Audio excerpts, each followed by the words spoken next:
Brian Powell of I Run Far here with Cameron Clayton after your third place finish here at the Ultra Race of Champions. How'd it feel out there yesterday? It was good. It actually worked out really well. It's the first time I've ever been told I ran a smart race.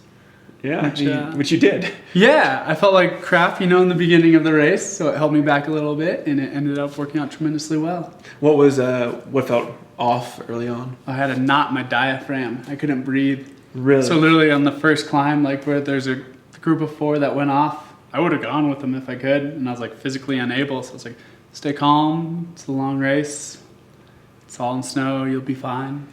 When did that come around? When did it resolve itself, or did you? Truly came around 13 miles. Mm-hmm. Started getting better at 10K. It started to resolve itself as you warmed up and you found a little bit of a rhythm. It was a little crazy finding your rhythm because the first 25 miles or so were on snow. So everything was a little chaotic. And you were in 5th then, 5th or 6th, how deep was it? Right when I got to the deep stuff, I'd actually just gotten into 5th, starting into my no man's land zone for 20 miles. And there's drifts probably 18 inches deep, and then a lot of it was probably 6 to 8 inches, just enough that made running a little bit tedious. It was on the side of a ridge, and you're just a little frustrating, but... Were you sliding around, or was it just slow? It was a little slow. At moments you're sliding. If you took a wrong step, you totally could have taken 20 feet down the mountain easily. So it was a little tedious in how slow going it was. Might that have been a benefit to you? Oh, totally, because I didn't walk it, and it helped bring the guys some back, and then maintained pretty well. I didn't come out with any really big imbalances. Had a little quad going on, but it paid off really well. So you sort of were in no man's land for a long time. Yeah. When did you start making a conscious effort to catch back up to the pack, or make to start throwing down? Well, I made a conscious effort on the downhill of Vail Pass, and I got moving well. I was all right. I knew the guys, lead pack, were about 6 minutes ahead of me at that time. I was all right, this is great. I'm probably going to be catching some guys because not too many guys. I was clipping off 6s, and I found out that Rob had put 6 minutes on me. And when I was clipping off 6s. So he had to be clipping off 5-minute miles or something very close. And I was what? Luckily, I had a little incentive. Sage was now only 3 minutes ahead of me. Killian was right there. And then Dakota and Rob were doing their thing, battling at the front. When did you catch Canada? Right at the beginning of the Two Elks climb. Sage, you could totally tell that's when his stomach must have hit him. Because I passed him, he was cheerful. He was clear, clairvoyant, and but I had no go. I just went right by him. And then I caught Killian at the top of Two Elks. And kind of whenever there was a road, I'd pull away a bit from Killian. What did it feel like to catch Killian in it? It's a little inspiring. It's a little fun, a little exciting. But at the same time, he looks so good that he's had such a busy season that he's probably taking it easier. I can't honestly say that I beat Killian on his best day or his good day or an all-out effort. He's jumping around, he's hopscotching upstairs right now, and I'm limping around all tender in my feet and everything. But it still feels great. It's amazing. And to hold it off, I definitely wanted to. I wanted to hold him no matter what. His heart sort of benchmark. Yeah. Not too many people get to beat Killian ever in their lives. Yeah. And I did, and it's really cool. And my heart was into it for sure. Way more than his. That was my biggest advantage yesterday. Yeah. Is come 40 miles in, I was I really want to be up here. I know I have to be top 8 to get well in the sky running and do well, and top 8 would be a great race. But once I was in 3rd, I was I want to hold on to this for my dear life.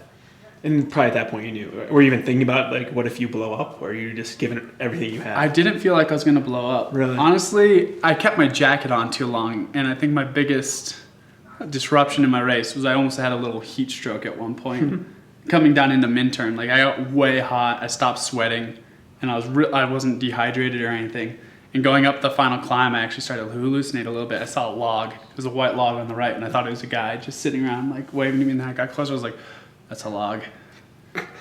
Just slow down and make your way to the top. Yeah.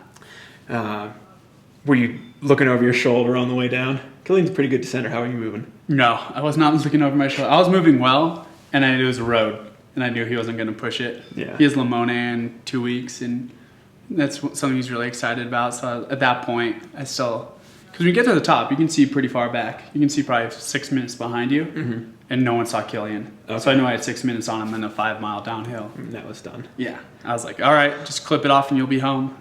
Has to feel like your best ultra performance. Absolutely. How about like you've been racing a long time. How about Yeah. in terms of like your lifetime? It might be the best performance of my lifetime as a whole put together. Yeah. You know, my endurance has improved a lot over the last year. I ran 7:09 at Run Rabbit last year, and we came through 50 this year in 7:29. I think my watch had with 1,000 extra feet of elevation gain, and it was higher the entire time. Yeah. So in the middle of 100K. So you're feeling a lot stronger. Oh yeah, like it feels amazing to do that. So you have been racing a ton, as we talked about before the race. Yeah. Is it time for a break, or are you? I'm going to go to Hasesune Cup, which is in Japan in 2 weeks. So it's not over yet. And then the North Face 50. Hatsune, you had Dakota again. Yeah, I'm excited to that. We actually travel out on the same day. Oh, yeah? Hopefully we can like link up a little bit and go see parts of Japan and then have a great battle, hopefully. We'll see. I'm kind of as I said yesterday, a high octane runner, as in I take a lot of fuel with me when I go into these races. And this is bring your own, so I'll be traveling a little heavier than Dakota. You have like 5 pounds of gel on you. Probably, I don't know. At least in like 2.5 liters of water, probably. Yeah, it's You're going to be an cool race. expedition. Yeah, Pretty much. yeah. Dakota describes it as a race that goes. It's supposed to have 6,000 meters of elevation change, so almost 20,000 feet. So That's solid. yeah, And North Face 50. yeah. You know Francois coming back? Oh yeah. That's my biggest focus of the year. I'm excited to race Francois again.